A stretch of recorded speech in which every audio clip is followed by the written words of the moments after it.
Hello दोस्तों, कैसे हैं आप? बहुत अच्छे होंगे। मैं सेल्फ प्रदीप यादव, आप सभी का स्वागत है मेरे YouTube channel maths by Pradeep Yadav पर। हम पढ़ रहे हैं नंबर सिस्टम, उसी को बढ़ाते आज क्लास स्टार्ट करेंगे। लेकिन सबसे महत्वपूर्ण बात यह है, जिन्होंने मेरा चैनल अभी सब्सक्राइब नहीं किया है वह इसको सब्सक्राइब करिएगा और हो सके तो इस चैनल को ज्यादा से ज्यादा शेयर करिएगा, क्योंकि मुझे भी आपके सपोर्ट की बहुत जरूरत है। चलते हैं आज का पहले क्वेश्चन पर। देखिए, आज का जो पहला क्वेश्चन है वो कहता है 4 की पावर 61 प्लस 4 की पावर 62 प्लस 4 की पावर 63 और प्लस 4 की पावर 64 किससे पूर्णतः डिवाइड है। तो अब एक बात बताइए, यहाँ पर 4 कितनी बार आ चुका है? 61 बार। प्लस 4 यहाँ पर कितनी बार आया है? 62 बार। प्लस 4 की पावर 63, यहाँ 4 कितनी बार आया है? 63 बार। प्लस 4 यहाँ पर कितनी बार आया है? 64 बार। तो सभी संख्याओं के पास 4 है, तो हम 4 कॉमन कर लेंगे। तो 4 कितना कॉमन करेंगे? 4 की पावर 61। जैसे ही 4 की पावर 61 कॉमन करेंगे तो यहाँ 4 कितना बचेगा? 0, क्योंकि सारे बाहर कॉमन हो चुके हैं। अब यहाँ पर कितना आएगा? 4 की पावर 1 आएगा, और यहाँ पर 4 की पावर 2 बचा है, और यहाँ 4 की पावर 3 बचा है। देखिएगा, आगे बढ़ते हैं। तो जैसे ही 4 की पावर 61 कॉमन हुआ है, तो एक बात बताइए, मैथ के अंदर किसी नंबर की पावर 0 होती है, उसका मान क्या होता है? 1 होता है। तो अब यहाँ 4 की पावर 0 का मान क्या होगा? 1 होगा। प्लस 4 की पावर 1 का मान 4 होगा, 4 की पावर 2 का मान 16 होगा, और 4 की पावर 3 का मान कितना होगा? 64 होगा। तो इन सभी का योग निकाल लेंगे। तो इन सब का योग निकालेंगे तो 4 और 16 20 होता है। 20 और 64 84, और 84 और 1 85। तो यहाँ पर कितना आएगा? 85 गुणा 4 की पावर 61। तो अब एक बात बताइए, 4 की पावर 61 किससे डिवाइड होगा? यदि मैं आपसे पूछूं ये किससे डिवाइड होगा, यह 4 के मल्टीपल से डिवाइड होगा, क्योंकि इसमें केवल 4 है। तो यह 4 के गुणनफल से डिवाइड हो जाएगा, जैसे 4 से, 8 से, 12 से, 16 से, या 2 से। लेकिन यदि इसके साथ जो नंबर लिखा है, यदि वह इन ऑप्शन में से किसी से डिवाइड हो जाता है, तो उनका गुणनफल भी आसानी से डिवाइड हो जाएगा। तब बताइए, क्या 85 7 से कटता है? नहीं। क्या 9 से 85 कट जाता है? नहीं। अब क्या 11 से 85 कट जाता है? नहीं। लेकिन 17 से क्या कट जाता है? 85। तो हम जब 17 से 85 को डिवाइड करेंगे तो यहाँ पूर्णतः डिवाइड हो जाता है। अब जब ये डिवाइड हो जाता है तो इनसे जो बनकर गुणा से जो संख्या बनेगी वह भी तो किससे डिवाइड हो जाएगी? 17 से, क्योंकि इसके साथ वाला नंबर यदि 17 से डिवाइड हो जाता है तो उनसे जो गुणनफल प्राप्त होगा, इनके मल्टीपल से जो गुणनफल प्राप्त होगा वह भी तो किससे डिवाइड हो जाएगा? 17 से। तो हम ये कह सकते हैं, ये पूरा का पूरा नंबर किससे डिवाइड हो जाएगा? 17 से पूर्णतः डिवाइड हो जाता है। यही इसका आंसर हो जाता है। चलते हैं नेक्स्ट क्वेश्चन पर। उसने कहा दो संख्याओं के बीच का अंतर 24 है। तो इसका मतलब दो संख्या है और उनके बीच का अंतर कितने के बराबर है? 24 के बराबर है। आगे क्या कहा है? उसने कहा एक संख्या दूसरी संख्या का दुगना है। तो हम यदि इसे 1 माने तो इसका दुगना क्या होगा? ये 2 हो जाता है। और इसके अनुसार अंतर कितना होगा? 1 होगा। और सवाल में अंतर कितना दिया है? 24 के। तो 1 का मान कितने के बराबर? 24 के। तो हम कह सकते हैं पहली संख्या कितनी होगी? 24 दूनी 48। तो दूसरी संख्या क्या होगी? 24 ही का ना 24। तो आपसे संख्या ही तो पूछा है, तो आप कह सकते हैं 48 और 24 ये आंसर हो जाता है। चलते हैं नेक्स्ट क्वेश्चन पर। उसने कहा एक लड़के को एक निश्चित संख्या को 25 से गुणा करने के लिए कहा गया, लेकिन उसने गलती से उस संख्या को 52 से गुणा कर दी, और गुणनफल जो प्राप्त हुआ वह सही गुणनफल से 324 अधिक था। तो गुणा की जाने वाली संख्या ज्ञात करिए। तो अब एक बात बताइए, एक संख्या थी, अब इस संख्या को एक लड़के से गुणा करने के लिए कहा गया 25 से। क्या करने के लिए कहा गया? गुणा।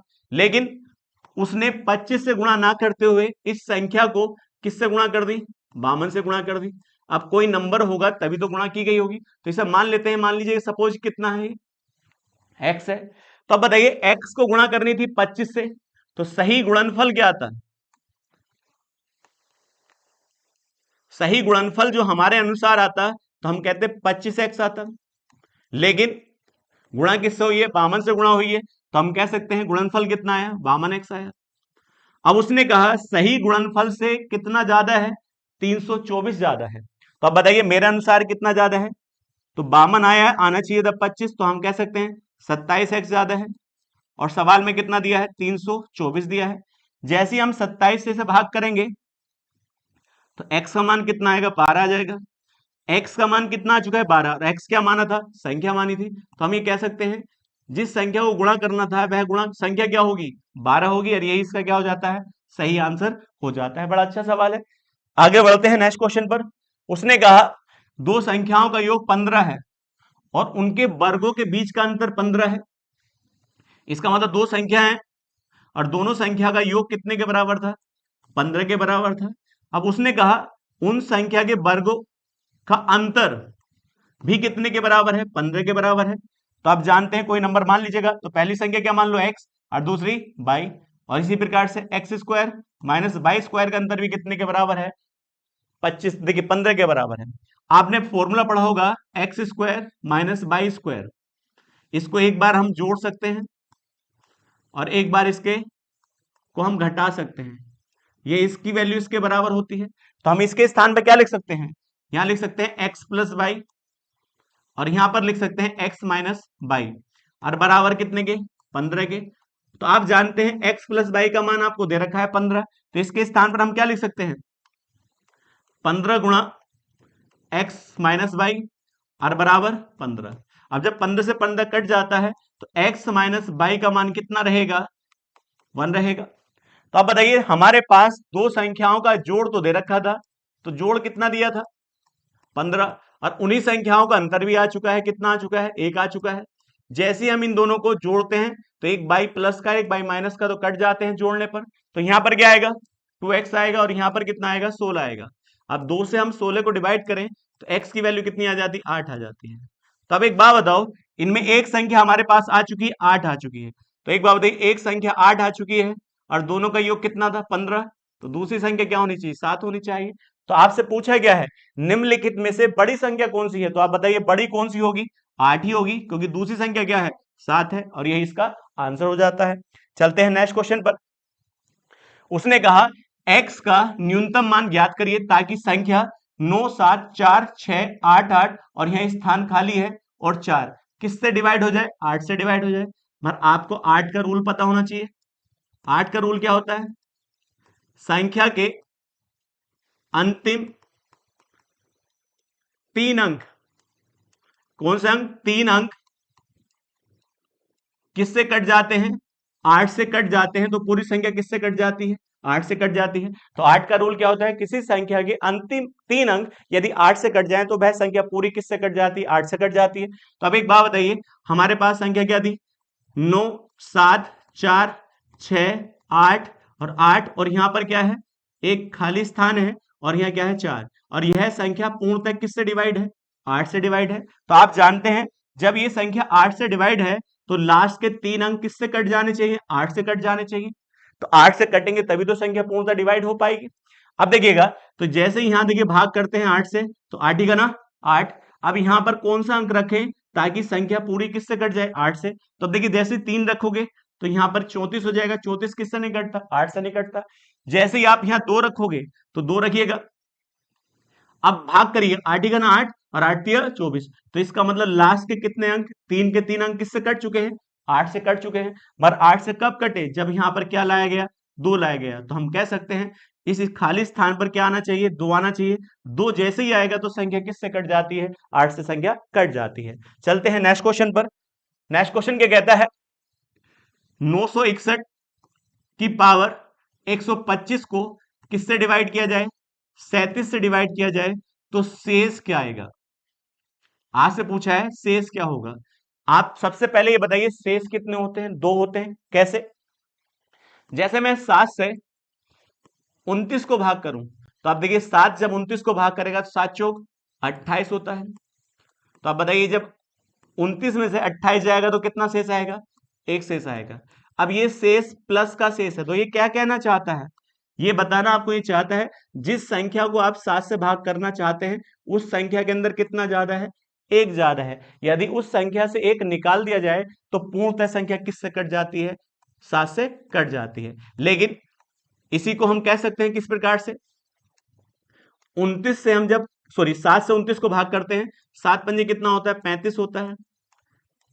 35 में से कितना जाएगा? 29 जाएगा। तो आप कह सकते हैं कितना आएगा? माइनस के 6 आएगा। और माइनस का क्या बताना चाहता है? जिस संख्या से आप 29 को भाग करना चाहते हैं उसके अंदर कितना और होता? 6 और होता तो वह कितना बन जाता? 35, और 35 किससे कट जाता है? 7 से कट जाता है। इसका मतलब हमारे पास कितने शेष होते हैं? 2 शेष होते हैं, एक प्लस का शेष होता है और एक माइनस का शेष होता है। दोनों शेष वह संख्या ढूंढ के देते हैं जिससे संख्या डिवाइड हो जाती है। लेकिन दोनों शेष की खास बात क्या होती है? जैसे यहाँ शेष कितना है? एक माइनस का आया है, एक माइनस का कितना आया है 6 और एक प्लस का कितना 5। दोनों के अंकों का योग, माइनस प्लस की बात नहीं कर रहा, दोनों के अंकों का योग वह संख्या होती है जिससे भाग की जाती है। तो बताइए यहां पर क्या था? 1 था और दूसरा क्या था? 6। 1 और 6 कितना होता है? 7 होता है। और भाग किससे की जा रही थी? 7 से भाग की जा रही है। बस एक बात और इंपॉर्टेंट बात ध्यान रखिएगा, मैथ के अंदर एक ही नंबर ऐसा होता है जिसकी कोई भी पावर लगाइए सदा उसका मान कितना रहता है? 1 रहता है। अब देखिए माइनस का है तो माइनस की पावर कुछ लगाओगे तो कभी कभार ये देखिएगा प्लस बनेगा और कभी कभार ये माइनस बनेगा। ये किस पर डिपेंड करता है? ऊपर सम है तो ये क्या बनेगा? 1 बनेगा। यदि इसकी पावर क्या है? विषम है तो आप कह सकते हैं इसके स्थान पे क्या होगा? -1 होगा। लेकिन होगा एक, मैथ के अंदर नंबर एक ही ऐसा है जो कभी अपनी पावर चेंज नहीं करता है। तो आप बताइएगा, अपनी वैल्यू चेंज नहीं करता है, इसकी पावर कुछ भी रखिएगा तो आप कह सकते हैं वो नंबर कौन सा? एक। एक की पावर कुछ भी लगाइए उसका हर बार मान कितना रहता है? 1 रहता है। कभी प्लस का ही बन सकता है और कभी माइनस का बन सकता है। रहेगा कितना? 1 रहेगा। बस इतनी बात जानते हैं तो बस ये एक सवाल एक लाइन का है। अब एक बात बताओ, यहाँ 961 कितनी बार आया है? ये आया है कितनी बार? 125 बार। तो हम ये कह सकते हैं 961 कितनी बार आया है? 125 बार आया है। और हर बार किससे डिवाइड हुआ है? 37 से। तो हम 37 से डिवाइड कर लेते हैं। 37 से जब डिवाइड इसको हम करते हैं कितने को?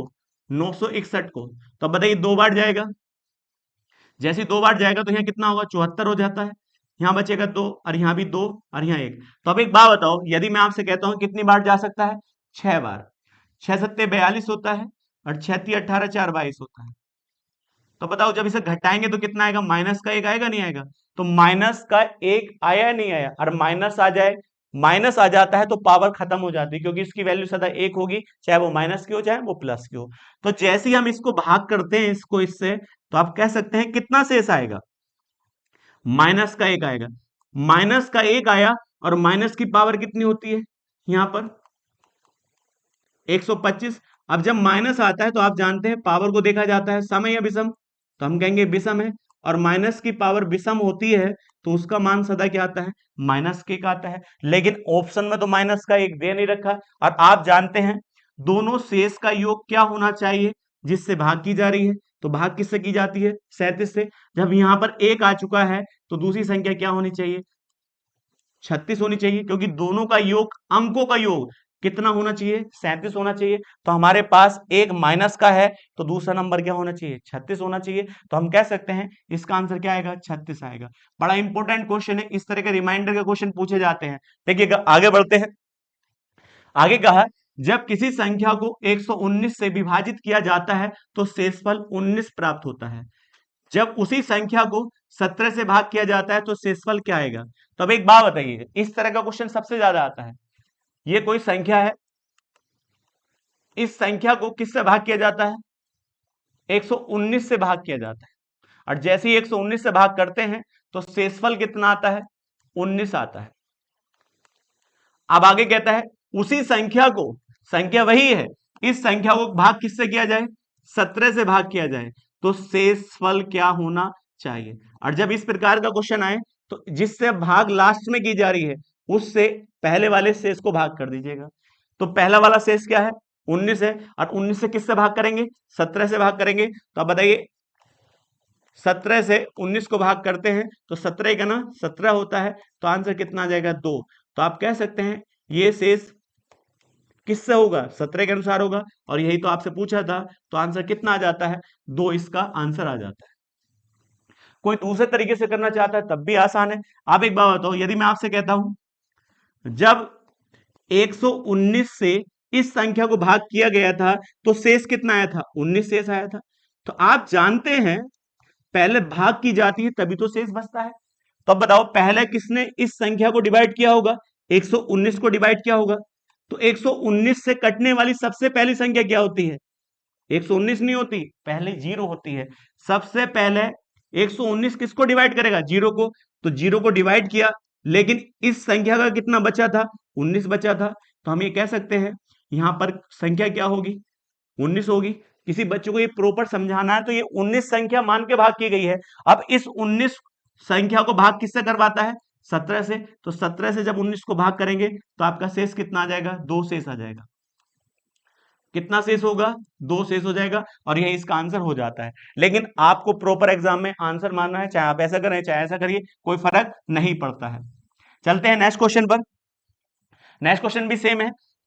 एक संख्या को, तो एक संख्या है ये, इस संख्या को किससे भाग करना है, 221 से भाग करना है।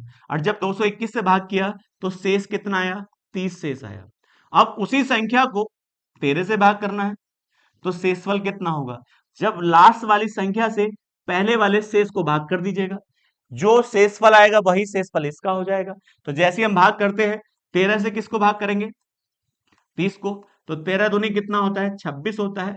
तो बताइए कितना बचा, 4 शेष। तो यही शेष किसका हो जाएगा, इसका शेष हो जाएगा। तो आंसर कितना हो जाएगा, 4 इसका सही आंसर हो जाता है।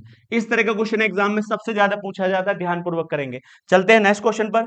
नेक्स्ट क्वेश्चन कहता है, सबसे इंपॉर्टेंट क्वेश्चन है ये आज की सब सीटों का। वो कहता है एक निश्चित संख्या में 7 जोड़ा जाता है। इसका मतलब कोई संख्या थी, ये कोई संख्या थी, तो इस संख्या को हम क्या मान लें, x थी। एक निश्चित संख्या में कितना जोड़ा जाता है, 7 जोड़ा जाता है। तो x प्लस 7 हो गया। तो ये क्या हो चुका है, योग हो चुका है x प्लस 7 का। अब योग को 5 से गुणा किया जाता है। किससे गुणा कर दी, 5 से गुणा कर दिया जाता है। फिर गुणनफल को 3 से भाग कर दिया जाता है। तो जो गुणनफल आया है इसको किससे भाग कर दिया जाता है, 3 से भाग कर दिया जाता है। अब जो भागफल आया, क्योंकि भाग करने के बाद क्या आता है, भागफल आया, और भागफल में से कितना घटा दिया जाए, 4। इसका मतलब ये भागफल हो चुका है, इसमें से कितना घटा दिया जाए, 4।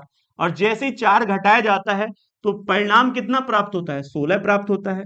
तो इसके बराबर क्या रख दीजिएगा, 16 रख दीजिएगा, आंसर आ जाता है। ये 4 इधर माइनस का है, इधर आकर प्लस का हो जाता है। तो यहाँ क्या आएगा, x प्लस 7 गुणा 5 और बटे 3, और बराबर कितना हो जाता है, 20 हो जाता है। अब 5 से इसे भाग करिए, कितनी बार जाएगा, 4 बार। अब ये देखिए 3 इधर भाग कर रहा है तो जाकर गुणा करेगा। तो x प्लस 7 बराबर कितने को हो जाएगा, 12 का हो जाएगा। अब 7 इधर प्लस का है, इधर जाकर क्या हो जाएगा, माइनस का हो जाएगा। अब एक बात बताइए, 12 में से 7 जाएंगे तो कितना आएगा, 5 आएगा, और यही क्या हो जाएगा, x की मान हो जाएगा। x क्या माना था आपने, संख्या माना था, तो संख्या की वैल्यू कितनी हो जाती है, 5 हो जाती है, और यही आपका आंसर हो जाता है। बड़ा अच्छा सवाल है, इस तरह का सवाल सबसे ज्यादा नंबर सिस्टम में पूछा जाता है। चलते हैं नेक्स्ट क्वेश्चन पर। देखिएगा, उसने कहा 48 के गुणनखंड में सम अभाज्य गुणनखंडों की संख्या ज्ञात करिएगा। तो अब एक बात बताओ, उसने पूछा है सम अभाज्य गुणनखंड। तो एक बात बताइए, गुणनखंड के 2 प्रकार के होते हैं,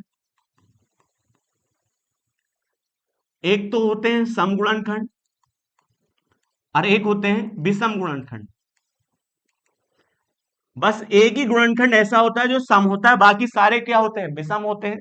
कौन सा, 2 को छोड़कर जितने भी गुणनखंड होंगे वो सारे के सारे कौन से होंगे, विषम होंगे। केवल एक ही गुणनखंड ऐसा है जो सम है, बाकी जो गुणनखंड है वो सारे के सारे क्या है, विषम है। अब एक बात बताइए, गुणनखंड क्या होता है, गुणनखंड वह संख्या होती है जिसके टुकड़े ना किए जा सके। आप कहें 4 गुणनखंड है, 4 गुणनखंड नहीं है, 4 गुणनखंड संख्या है, क्योंकि ये किससे मिलकर बनी है, 2 दूनी 4। तो गुणनखंड कौन सा है, 2 गुणा 2 है, लेकिन इसे 4 को क्या बोला जाएगा, गुणनखंड संख्या, जो गुणनखंड से मिलकर बनी है, ध्यान रखिएगा। तो अब एक बात बताइए, गुणनखंड कितने होते हैं, 2 होते हैं, एक होता है सम और एक होता है विषम गुणनखंड, ध्यान रखिएगा। अब मैं आपसे कहता हूं 2 प्रकार के गुणनखंड है हमारे पास, एक सम और एक विषम। अब आगे सवाल में क्या पूछा है, 48 के गुणनखंड में सम अभाज्य गुणनखंड की संख्या ज्ञात करिएगा। तो पहले 48 के गुणनखंड करिएगा। तो आप जानते हैं 48 के जब टुकड़े करेंगे तो यह किससे डिवाइड होगा, 2 से। तो यह क्या आएगा, 24, फिर 2 से डिवाइड होगा, फिर क्या आएगा, 12, फिर 2 से डिवाइड होगा, फिर यहाँ 6 आएगा, फिर 2 से डिवाइड होगा, यहाँ 3 आएगा, और फिर 3 से डिवाइड होगा, यहाँ क्या आएगा, 1 आएगा। तो 48 के अंदर 2 कितनी बार आया है, तो आप कहेंगे 2 4 बार आया, और 3 कितनी बार आया, 1। तो अब यहाँ गुणनखंड कितने प्रकार के हैं, एक तो 2 के हैं और एक किसके हैं, 3 के हैं। तो आप बताइए 2 क्या है? एक सम संख्या है और 3 क्या है? एक विषम संख्या है।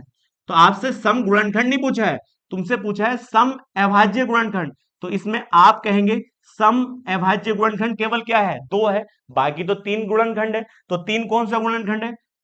देखिए विषम अभाज्य गुणनखंड है। तो अब एक बात बताइए, आपसे पूछा है सम अभाज्य गुणनखंड, तो केवल कौन सा है? 2, और 2 केवल एक ही है, तो इसमें कितने गुणनखंड होंगे? एक होंगे। तो आप बताइए कोई कहे और क्यों नहीं लिया? जैसे 2 की पावर क्या है? यहाँ पर 4 है, तो पहला क्या होगा? 1 होगा, फिर 2 होगा, फिर 2 से बना 4, और 4 देखिए 2 से ही बना 8, और 2 से ही बना 16। ये केवल किसके गुणनखंड है? 2 के गुणनखंड है। मगर इसमें 2 केवल क्या है? अभाज्य है, बाकी तो सारे के सारे 2 से कट जाते, नहीं कट जाते। तो इसमें एक ही गुणनखंड लेना है, वो केवल 2, क्योंकि वही संख्या कौन सी है? सम के साथ गुणनखंड भी है और अभाज्य भी है। तो इसका आंसर कितना हो जाएगा? एक इसका करेक्ट आंसर हो जाएगा। देख सकते हैं किस प्रकार से क्वेश्चन एग्जाम में पूछा जाता है, इंपॉर्टेंट है। यदि पहली बार क्वेश्चन मिलेगा तो गलत आंसर लगने की सबसे ज्यादा संभावना होगी, क्योंकि बच्चा क्या आंसर मार के आएगा? 4 आंसर मार के आएगा। क्यों आएगा? क्योंकि 2 की पावर क्या है? 4 है, वो इतना ही सोचेगा और आंसर मार देगा। पर आंसर इसका केवल क्या होगा? 1 होगा। चलते हैं नेक्स्ट क्वेश्चन पर। उसने कहा 4, 3 और 6 और 7, इसकी पावर क्या पूछा है? 245 में क्या पूछा है? इकाई का अंक पूछा है। किसका अंक पूछा है? इकाई का। तो अब बताइए यहाँ इकाई का अंक कौन सा है? केवल किसका? एक इकाई का अंक पूछा है, तो यहाँ इकाई का अंक क्या है? 7 है। और 7, जब इकाई का अंक 7 है तो केवल 7 से मतलब होना चाहिए। और पावर यहाँ कितना है? 245 है। और आप जानते हैं पावर, देखिए इकाई का अंक निकालने के लिए 4 से भाग की जाती है। तो 4 से भाग जो की जाती है, सारी संख्या को मत भाग करिएगा, लास्ट के 2 अंकों को 4 से भाग कर दीजिए, क्योंकि इसका रूल ही ये होता है। तो हम कह सकते हैं हमें किससे मतलब है? यहाँ 7 की पावर 45 से मतलब है, और इसे किससे भाग करते हैं? हम 4 से। जैसे ही हम इसे 4 से भाग करते हैं तो कितना शेष बचेगा? 1 शेष बचेगा। तो 7 की पावर 1 का मान कितना होता है? 7 ही तो होता है। तो यही इसका क्या हो जाता है? आपका आंसर हो जाता है। तो अब एक बात बताइए, 7 की पावर 1 का मान कितना होगा? 7, और यही क्या होगा? इसका इकाई का अंक हो जाता है, और यही इसका सटीक आंसर हो जाता है। चलते हैं हम नेक्स्ट क्वेश्चन पर। नेक्स्ट क्वेश्चन क्या कहता है? देखिएगा, नेक्स्ट क्वेश्चन कहता है नीचे दिए गई संख्या में से कौन सी संख्या 24 से पूर्णतः विभाजित है? तो आप पहले ये बताइए 24 का रूल क्या होता है? जो संख्या 8 और 3 से कट जाती है, वह संख्या किससे कट जाती है? 24 से कट जाती है। तो अब एक बात बताइएगा, 8 का रूल क्या होता है? संख्या के अंतिम 3 अंक, अंतिम 3 अंक, कितने अंक? 3 अंक किससे कट जाते हैं? 8 से कट जाते हैं। तो वह पूरी संख्या किससे कट जाती है? 8 से कट जाती है। अब बताइए 3 का रूल क्या होता है? अंक या अंकों का योग। तो अब एक बात बताइए, अंक या अंकों का योग किससे कट जाता है? 3 से कट जाता है। तो पूरी संख्या किससे कट जाती है? तो हम कह सकते हैं अंक या अंकों का योग किससे कट जाता है? 3 से कट जाता है। तो संख्या किससे कट जाती है? 3 से कट जाती है। अंकों का योग किससे कट जाता है? 3 से कट जाता है। तो पूरी संख्या किससे कट जाती है? 3 से कट जाती है। तो अब एक बात बताइए, पहला नंबर हमारे पास क्या था? 1 4 7 4 4 था। अब यह संख्या देखिएगा 24 से कटती है या नहीं कटती है, आप इसको चेक करिएगा। तो 24 से कटने के लिए किससे कटना चाहिए? 3 से और 8 से कटना चाहिए। तो 3 का रूल क्या होता है? अंक या अंकों का योग। तो अब बताइएगा यहां पर क्या लिखा है? 4 और 4 4 8, 8 हर एक 9, किससे कट जाता है? 3 से। लेकिन यहां क्या बचा है? 4 यहां बचा है 7। तो 4 और 7 कितना होता है? 11, और 11 किससे नहीं कटता है? 3 से नहीं कटता। तो इसका मतलब ये संख्या किससे नहीं कटती है? 3 से संख्या नहीं कटती। दूसरा ऑप्शन है 2 8 8 5 और 6। हम देखते हैं यह संख्या प्रॉपर 3 से कट पाती है नहीं कट पाती है, बाद में 8 का रूल लगा के देख लेंगे। तो देखिए जैसे ही हम इसमें किसका रूल लगाते हैं? 3 का, 3 दूनी 6 होता है, 8 और 1 9, इससे 1 ले लिया, 8 और 1 9 होता है, और 8 और 1 9 होता है, बचा केवल 5। तो यह भी संख्या किससे नहीं कटती है? 3 से नहीं कटती है। इसी प्रकार से तीसरा ऑप्शन है 3 4 3 9 7 और 6, और यह नंबर 3 से कटता है नहीं कटता है? 3 दूनी 6, 3 तिया 9 और 3 का ना 3, और 4 और 7 क्या होता है 11, और 11 किससे निकटता है 3 से, तो केवल एक ही ऑप्शन ऐसा बचा होगा जो 3 से कटेगा, और 3 के साथ साथ किससे भी कटेगा 8 से भी कट जाता है। काट के देखना चाहते हैं काट लीजिएगा। तो यहाँ 5 है, 7 है, 5 है, 2 है और 8 है। तो अब बताइएगा, मैं आपसे कह सकता हूं, देखिए अब यहाँ कितना देगा 3 दूनी 6 होता है, तो एक इससे ले ली, यहाँ क्या बता 6, और 6 3 दूनी 6 हो जाता है।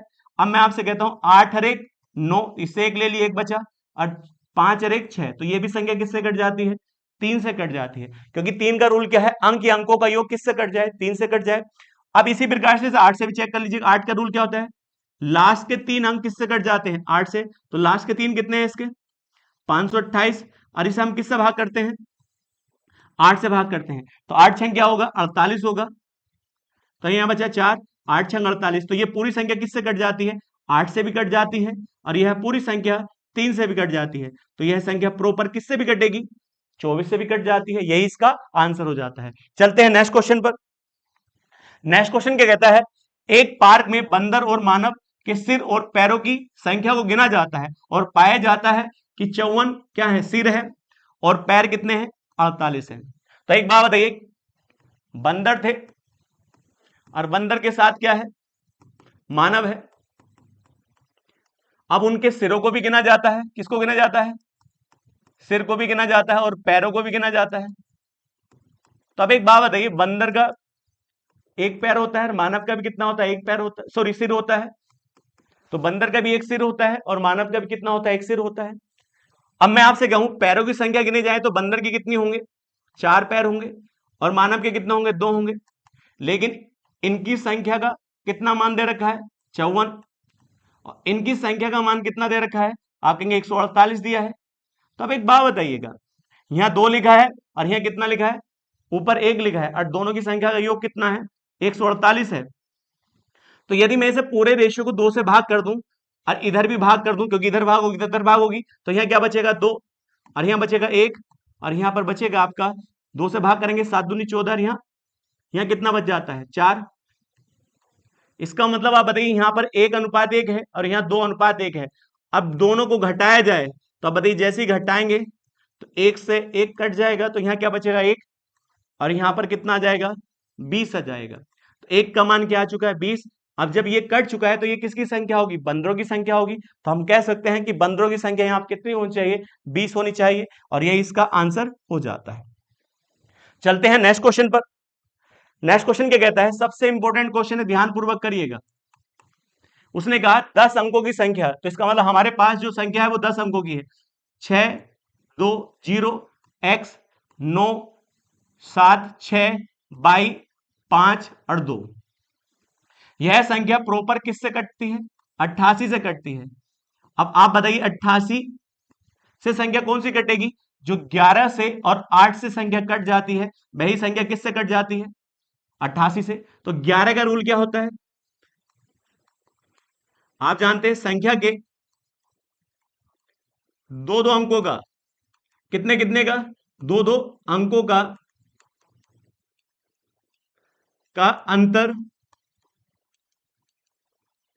अंतर का योग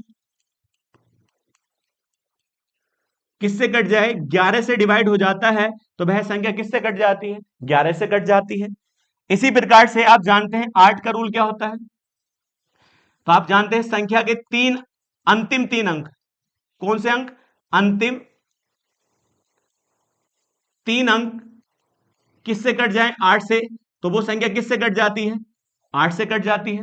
तब एक बात बताइएगा, हमारे पास नंबर क्या था 6 2 0 x 9 7, यहां पर 6 और यहां 22 है और यहां 5 है और यहां 2 है, और यह संख्या किससे कटती है 88 से कट जाती है। तो हम पहले किसका रूल लगा के देख लेते हैं 8 का रूल लगा के देखते हैं। तो 8 का रूल किस पे लगता है संख्या के अंतिम 3 अंकों पर लगता है। तो अब एक बात बताओ, यहाँ 22 का मान तो पता नहीं, तो अब बताइए उसने पूछा है न्यूनतम मान, तो आप जानते हैं अंक कौन कौन से होते हैं, तो सबसे पहला अंक देखिएगा कहां से स्टार्ट होता है 1 से 2 से 3 से 4 से 5 से, और सबसे बड़ा अंक क्या होता है 2 होता है।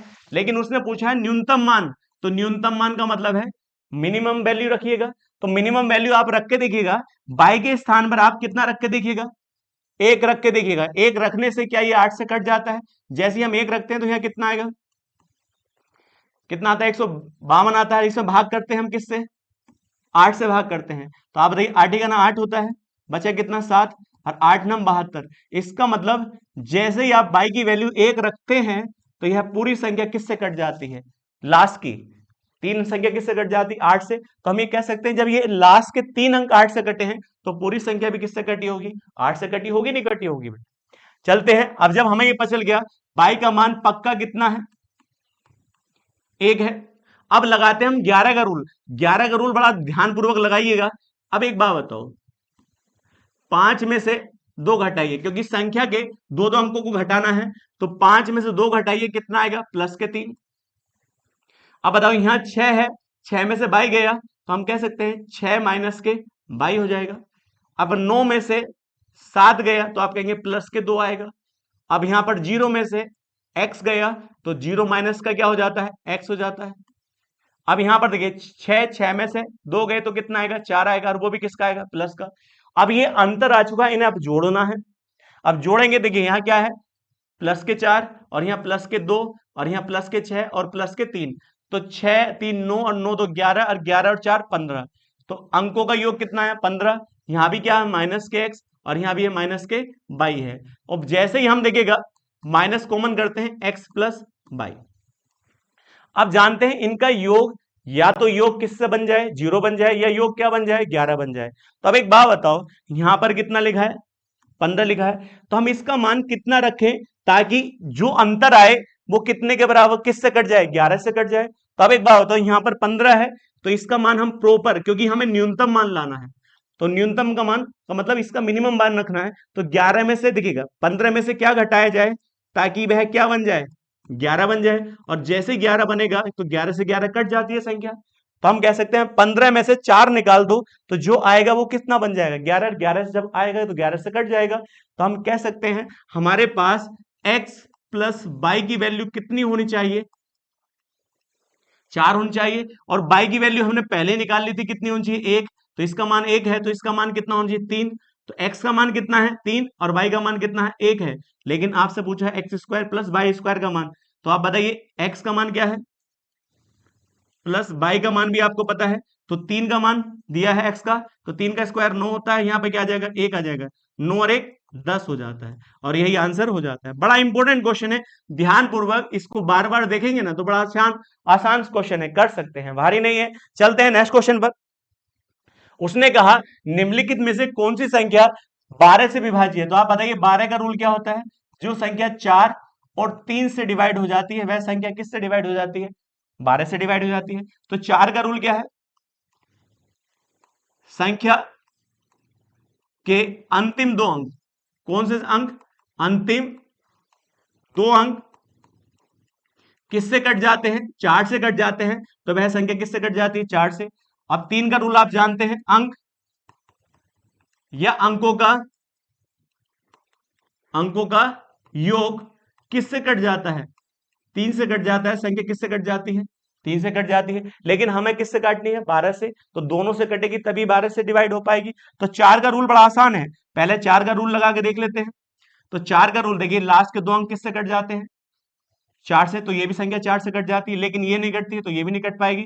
जैसे ही हम देखिएगा यहां पर देखिएगा तो ये भी संख्या किससे नहीं कट पाती है, 4 से। तो या तो आंसर ये हो सकता है, या आंसर ये हो सकता है। जब 4 का रूल लगा के देख लिया तो अब किसका लगा के देख लीजिएगा, 3 का। और 3 का रूल जिसमें लग जाता है वही संख्या किससे कट जाएगी, 12 से कट जाती है।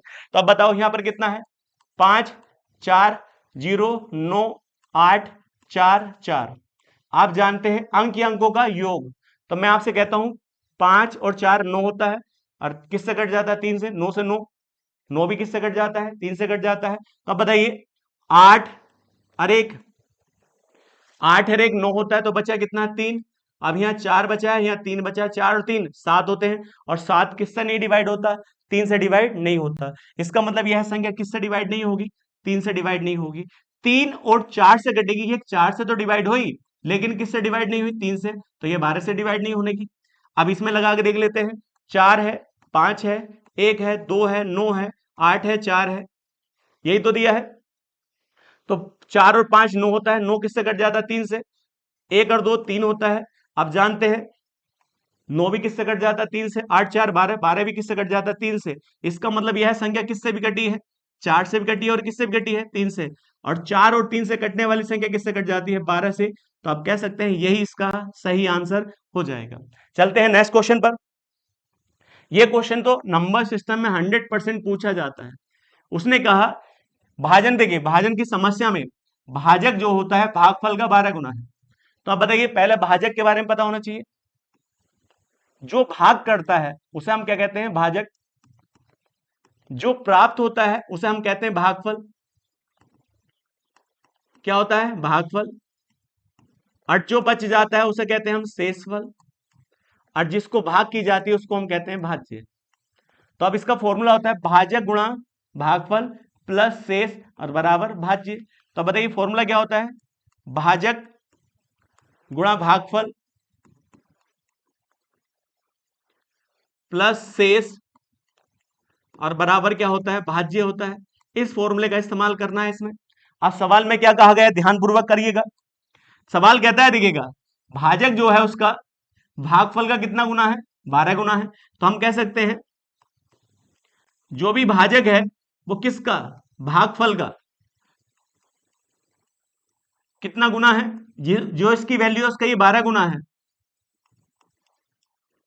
लेकिन शेष का कितना गुना है, शेष का 9 गुना है। तो शेष होगा कोई, उसका ये क्या है 9 गुना है। शेष का ये कितना गुना है, 9 गुना है। लेकिन शेषफल आपको दे रखा है, शेषफल कितना दिया है 96। तो हम कहेंगे जब इसका मान 96 है तो 96 का कितना गुना है, ये 9 गुना। तो इसकी वैल्यू निकाल सकते हैं। तो आप कह सकते हैं 96 गुणा 9 हो जाएगी। अब जब 96 गुणा 9 हो जाता है वो क्या आ जाता है, भाजक आ जाता है। लेकिन भागफल का ये कितना गुना है, 12 गुना है। तो जब इसकी वैल्यू निकालना चाहते हैं तो ये 12 गुना है, तो 12 से भाग कर दीजिएगा। जैसे ही से 12 से भाग करेंगे, 96 गुणा 9 को किससे भाग कर दीजिए, 12 से। 12 अट्ठे 96 होता है और 9 अट्ठे 72। तो हम कह सकते हैं भागफल कितना होगा, 72 होगा। क्योंकि 72 का 12 गुना ये भाजक के बराबर होगा। अब हमारे पास तीनों वैल्यू आ चुकी हैं, तो बस फॉर्मूले में रखिएगा। तो ये कितना है 9, 96 गुणा 9 गुणा भागफल कितना है 72 है, प्लस शेष कितना है 96 है, बराबर भाज्य है। बस ये गुणा करनी बाकी है। तब एक बात बताइएगा, जैसे मैं आपसे कहता हूं यहां पर देखिए गुणा कर लीजिएगा। 9 छंग 54 होता है। अब 9 नम 81, 81 में हम कितना जोड़ें 5, तो हम कह सकते हैं 86 और गुणा 72 और प्लस 96। अब बताइए यहां पर वैल्यू किसकी है, तो आप कहेंगे 864। अब गुणा करते हैं हम 72 से। तो बताइए 4 दूनी 8 होता है 12 और यहाँ देखिए 16 और 1 17 हो जाता है। इसी प्रकार से 7 चौक 28 अब 42 और 42 और 2 कितना होता है 44 होता है। अब यहाँ पर देखिएगा 56 और 56 में हम कितना जोड़ें 4, तो 56 और 4 कितना होता है 60 हो जाता है। यहाँ 8 आएगा, यहाँ कितना आएगा 10 हो जाता है, 11 और 1 12 हो जाएगा और यहाँ 2 होगा और यहाँ 6 होगा। तो इसके अनुसार इसकी गुणा जो आएगी वो कितना आएगी 62 208 और प्लस कितना जोड़ दीजिएगा 96 जोड़ दीजिएगा। जैसे हम इसमें 96 जोड़ेंगे 8 अच्छा कितना होता है 14 होता है। अब 9 और 1 कितना हो जाता है 9 और 1 10 हो जाता है। अब यहां पर कितना आएगा 3 आएगा और यहां, तो आपका आंसर कितने के बराबर होगा 62 304। 62 304 यही इसका सटीक आंसर आ जाता है। तो ध्यान पूर्वक करिएगा, गलती ना हो जाए। तो आंसर कितना होगा 62 304। इंपॉर्टेंट क्वेश्चन है एग्जाम के हिसाब से, ध्यान पूर्वक। इस तरह का क्वेश्चन तो नंबर सिस्टम में पूछा ही पूछा जाता है। चलते हैं नेक्स्ट क्वेश्चन पर। यह सबसे अच्छा सवाल, क्योंकि गलती करेंगे बहुत ज्यादा। उसने कहा 23 और 43 के बीच पूछा है कितनी भाज्य संख्या है। तो आप बताइए संख्या कितने प्रकार की होती है, 2 प्रकार की। पहली होती है अभाज्य और दूसरी होती है भाज्य। तो अभाज्य क्या होती है, जिनके केवल 2 गुणनखंड होते हैं।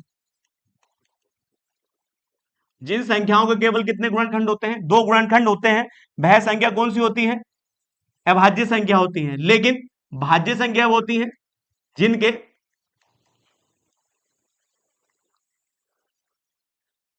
जिनके दो से ज्यादा गुणनखंड होते हैं, वह संख्या कौन सी होती है? भाज्य संख्या होती है। तो एक बताइए, इनको हम कहते हैं कंपोजिट नंबर, इनको हम कहते हैं प्राइम नंबर।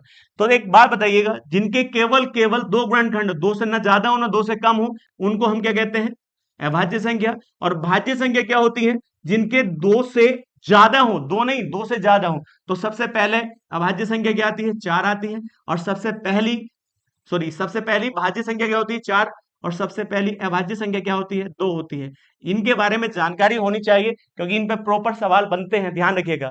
अब उसने पूछा है 23 और 43 के बीच में, बीच पूछा है, ध्यान रखिएगा, बीच में, क्योंकि आंसर उससे भी गलत हो जाता है, कितनी भाज्य संख्या है? तो अब बताइएगा, पहले हम टोटल संख्या निकाल लेते हैं, उनके बीच में कितनी संख्या है, और उनमें से हम किसको निकाल दें? अभाज्य को निकाल दें, तो सारी संख्या कौन सी बचेंगी? भाज्य संख्या बचेंगी। मगर सबसे बड़ा क्वेश्चन तो यही है, इनके बीच में नंबर कितने होंगे? इसमें गलती ना करें तो बड़ा आसान है। यदि मैं आपसे कहूं 10 और 20 के बीच की संख्या बताओ, कितनी? बीच की संख्या। तो 10 और 20 की, तो पहला हम लिख लेते 10, 11, 12, 13, 14, 15, 16, 17, 18, 19 और 20। एक बात बताओ, यदि मैं 10 से लेकर 20 तक काउंट करूं, ये 10 संख्या नहीं होंगी, 11 संख्या होंगी, क्योंकि 1 2 3 4 5 6 7 8 9 10 11। लेकिन आपको लगता है ये 10 संख्या होंगी? 10 संख्या नहीं होंगी, ये 11 संख्या होंगी, क्योंकि 10 के बाद 20 तक जाने में, 10 के बाद 20 तक जाने में 10 संख्या होंगी। इसका मतलब 10 काउंट नहीं होगा, तभी कितनी संख्या होंगी? 10 संख्या होंगी।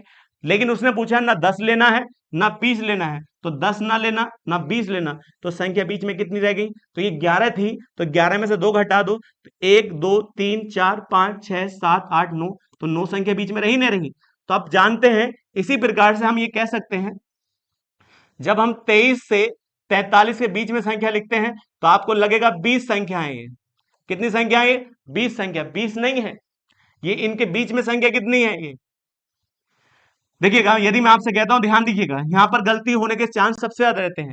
उसने कहा बीच की बात कही है, तो अब मैं आपसे कहूं 23 से यदि मैं 43 तक संख्या लिखता हूं, तो ये संख्या कितनी होंगी? 21 संख्या होंगी। कितनी संख्या होंगी? 21। लेकिन 21 तब होंगी जिसमें 23 भी काउंट होगा और 43 भी काउंट होगा। तो 23 और 43 आपको नहीं लेना है, तो आप कहेंगे 23 भी नहीं लेना और 43 भी नहीं लेना। तो 23 और 43 नहीं लेंगे तो दो संख्या घटा दीजिएगा। जैसी दो संख्या घटाओगे तो ये संख्या कितनी लिखी है? 19 संख्या लिखी है। इसका मतलब 23 से 43 के बीच में टोटल नंबर कितने हैं? 19 नंबर है। अब 19 नंबर में से हम अभाज्य संख्या घटा दें। क्या घटा दें? अभाज्य संख्या घटा दें, तो सारी की सारी भाज्य संख्या बचेंगी। तो अब मुझे बताओ, 23 के बाद अभाज्य संख्या कौन सी होती है? 23 के बाद 24 आता है, 24 अभाज्य संख्या नहीं होती। 24 के बाद, तो हम पहले अभाज्य संख्या लिख लेते हैं। तो अब एक बात बताओ, 23 के बाद 24, 24 नहीं होती, 25 नहीं होती, 26 नहीं होती, 27 नहीं होती, 28 नहीं होती, पहली क्या आएगी? 29। इसके बाद 31 आएगी, 31 के बाद 33 नहीं होती है, 34 नहीं होती है, 35 नहीं होती है, फिर फिर कितना आएगा? 37 आएगा, और लास्ट में क्या आएगा? 41 आएगा। इसका मतलब 23 और 43 के बीच में ये केवल चार संख्या ऐसी हैं जो क्या है? ये अभाज्य हैं। और चार को घटा दे तो सारी की सारी संख्या कौन सी होंगी? भाज्य संख्या तो होंगी। तो यदि मैं कहता हूं कि टोटल संख्या कितनी थी? 19 थी, 19 में से कितना घटा दूं मैं? चार संख्या घटा दूं, तो टोटल कितनी संख्या आई है? 15। और 15 की 15 ही संख्या कौन सी होंगी? ये भाज्य संख्या होंगी। किसके बीच की? 23 से लेकर 43। इंपोर्टेंट क्वेश्चन है एग्जाम के हिसाब से, ध्यान पूर्वक करिएगा। तो कितना आंसर आएगा? 15 इसका सटीक आंसर हो जाता है। चलते हैं नेक्स्ट क्वेश्चन पर। उसने कहा एक संख्या को 221 से, तो एक संख्या है, इस संख्या को किससे भाग करना है? 221 से भाग करना है। तो शेषफल कितना आता है? 30 शेषफल आता है। लेकिन इसी संख्या को 13 से भाग किया जाए तो शेषफल कितना आएगा? तो आप जानते हैं 13 से किसको भाग कर दीजिएगा? केवल 30 को। तो 13 देखिए, 13 दूनी 26, तो 26 कट चुका है, तो बचा कितना है? 4। और ये इसका क्या हो जाता है? आंसर हो जाता है। चलते हैं नेक्स्ट क्वेश्चन पर। नेक्स्ट क्वेश्चन क्या कहता है? 27 की पावर 27 प्लस 27, 27 की पावर 27 है और प्लस 27 को किससे भाग किया जाए, 28 से भाग किया जाए तो शेषफल क्या आएगा। तो आप जानते हैं 27 की पावर 27 लिखा है और इसको मैं किससे भाग करूं, 28 से भाग करूं, तो ये 28 देखिएगा इसको भी भाग करेगा, दोनों को अलग कर लेते हैं। जब ये इसको भाग करता है तो इसका शेष कितना आएगा, -1 आएगा, क्योंकि इसके पास एक और होता तभी तो 28 से कट जाता, तो -1 आएगा। और इससे जब हम भाग करते हैं तो छोटी संख्या ही तो शेष होती है। जब 28 27 को भाग करेगा तो यह किससे छोटा है, 28 से, तो 28 से छोटा है तभी तो शेष बनेगा। क्योंकि शेष क्या होता है, जिस संख्या से भाग की जाती है उससे यदि संख्या छोटी है तो वही तो शेष है। तो जब 28 27 को भाग करता है तो 27 शेष आएगा। लेकिन इधर से शेष कितना आता है, -1 की पावर 27, और आप जानते हैं माइनस की पावर विषम होती है तो उसका शेष कितना होता है, -1, और प्लस यहां पर कितना है 27, तो जैसे इन्हें जोड़ते हैं तो कितना आएगा 26, और ये इसका आंसर हो जाता है 26, इसका सटीक आंसर हो जाता है। ध्यानपूर्वक, एग्जाम में बहुत बार इस तरह के क्वेश्चन आते हैं। चलते हैं नेक्स्ट क्वेश्चन पर। उसने पूछा है सहअभाज्य को प्राइम संख्या, तो ये ध्यान रखिएगा सहअभाज्य संख्या कौन सी होती है, जिनका में से का मतलब कॉमन नंबर एक होता है, जिन संख्याओं का में से एक होता है वह पेयर क्या कौन सा कहलाता है, सहभाज्य संख्या कहलाता है, जिसको हम कहते हैं को प्राइम नंबर। उसने पूछा है निम्नलिखित में से कौन सा सहभाज्य संख्याओं का युग्म नहीं है। तो अब एक बात बताइएगा, इन जिनका में से कितना होगा, एक होगा, तो वह संख्या कौन सी होंगी, सह अभाज्य संख्या होंगी। तो इनका में से क्या होगा, इनमें से कोई कॉमन पार्ट नहीं हो सकता, इसका में से भी कितना होगा, एक, और इनका में से कितना होगा, एक होगा, क्योंकि इन दोनों में से कोई कॉमन नहीं हो सकता, और इनका में से भी कितना होगा, एक होगा, तो इसमें कोई कॉमन नहीं हो सकता, केवल ये होगा, क्योंकि इनका में से कितना होगा, यह 2 से भी कटता है और यह 2 से भी कटता है, तो यह में से एक नहीं होगा, ये 2 होगा। तो आप जानते हैं जिनका में से कॉमन पार्ट कितना हो, एक हो, उसी को हम क्या कहते हैं, को प्राइम नंबर्स कहते हैं। ध्यान रखिएगा, ये आज की वीडियो का लास्ट क्वेश्चन था। नेक्स्ट वीडियो में नेक्स्ट क्वेश्चन के साथ मिलेंगे। आज के लिए इतना ही रखते हैं।